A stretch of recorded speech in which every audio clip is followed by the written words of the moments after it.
Bismillahirrahmanirrahim. Assalamualaikum warahmatullahi wabarakatuh anak-anak. Semoga semuanya dalam keadaan sehat pada hari ini. Kita akan mempelajari tentang teks editorial sebagai media berpendapat. Kita perhatikan ada beberapa hal yang harus Anda pahami terlebih dahulu sebelum belajar teks editorial. Yang pertama adalah pengertian ciri-ciri dan sifat teks editorial. Yang kedua, informasi dalam teks editorial, ragam informasi dalam teks editorial, struktur dan kebahasaan teks editorial, rancangan teks editorial. Kita awali dari pengertian. Pengertian teks editorial. Editorial disebut juga tajuk rencana. Editorial atau tajuk rencana adalah opini yang berisi pendapat dan sikap resmi suatu media sebagai institusi penerbitan terhadap persoalan aktual, fenomenal, atau kontroversial yang berkembang dalam masyarakat. Penulisan editorial atau tajuk rencana dimaksudkan untuk membujuk opini publik, mempromosikan pemikiran kritis, dan kadang-kadang menyebabkan orang-orang bertindak atas suatu isu. Pada intinya, editorial merupakan berita dogmatis. Ciri teks editorial. Teks editorial atau tajuk rencana pers papan atas memiliki ciri-ciri sebagai berikut. 1.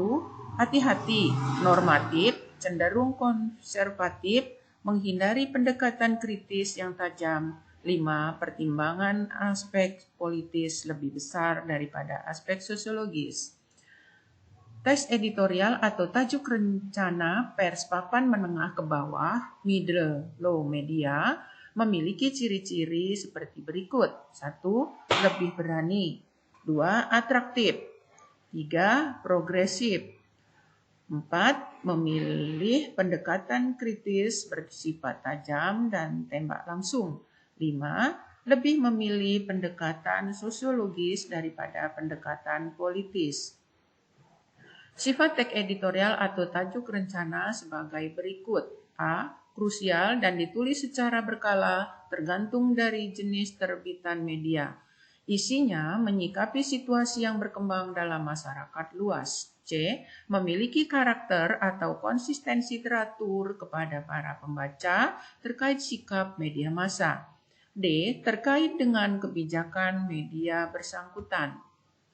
Informasi dalam teks editorial.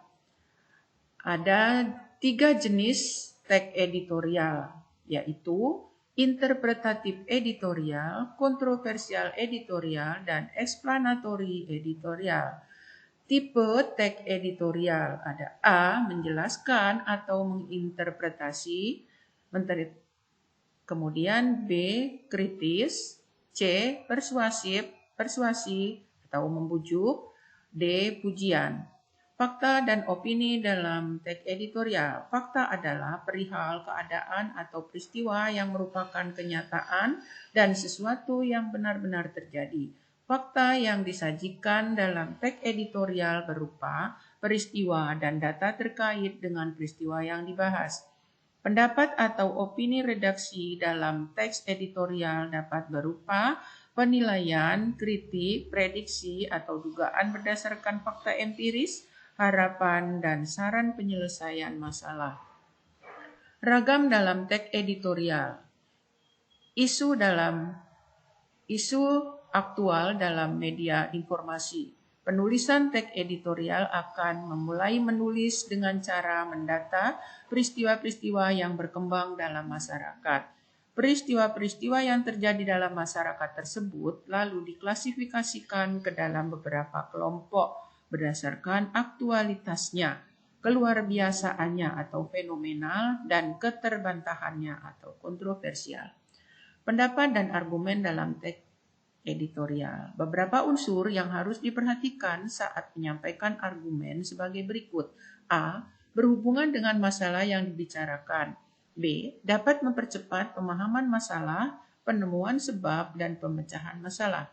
C. Tidak mengulang pendapat yang pernah disampaikan pihak lain. D. Disampaikan dengan kata dan kalimat yang tepat. E. Disampaikan dengan sikap terbuka dan sopan. Saran terhadap isu faktual. Unsur-unsur yang harus diperhatikan saat menyampaikan saran dalam teks editorial sebagai berikut. A. Menghindari emosi dan prasangka negatif. B. Mengungkapkan saran dengan objektif, logis, dan jujur. C. Menunjukkan data, fakta, ilustrasi, contoh, atau perbandingan. D. Menyampaikan saran dengan urut, terperinci, dan tidak berbelit-belit sehingga saran mudah dipahami. E. Menghindari saran yang menyinggung urusan pribadi. Struktur dan kebahasaan teks editorial. Apa sajakah struktur teks editorial dan apa saja kaidah kebahasaan teks editorial? Struktur dalam teks editorial ada masalah atau pernyataan pendapat, kemudian ada argumentasi dan ada penegasan ulang. Sedangkan kaidah kebahasaan dalam teks editorial itu menggunakan kalimat retoris, menggunakan kata-kata populer, menggunakan kata ganti petunjuk, dan menggunakan konjungsi kausalitas. Rancangan dalam membuat teks editorial, Anda harus mulai mengetahui tentang bagaimana penyusunan teks editorial dan penyuntingan teks editorial. Langkah-langkah menyusun teks editorial atau tajuk rencana. 1. Mengambil topik atau masalah penting yang memiliki sudut pandang berita terkini dan menarik perhatian pembaca. 2. Mengumpulkan informasi dan fakta, meliputi laporan objektif, dan melakukan riset. 3. Menganalisis masalah yang telah diangkat. 4. Memberikan solusi yang realistis terhadap masalah di luar pengetahuan umum. 5. Menulis kurang lebih 500 kata dengan menggunakan kata kerja dan tidak menggunakan kata ganti saya. Langkah-langkah menyunting teks editorial. 1. Membaca kalimat demi kalimat untuk menemukan kesalahan penggunaan ejaan, pemilihan kata, atau pola kalimat. Kedua, membenarkan kesalahan penggunaan ejaan, mengganti kata tidak tepat, dan memperbaiki kalimat tidak tepat. Ketiga, memeriksa keterpaduan paragraf untuk menemukan kesalahan.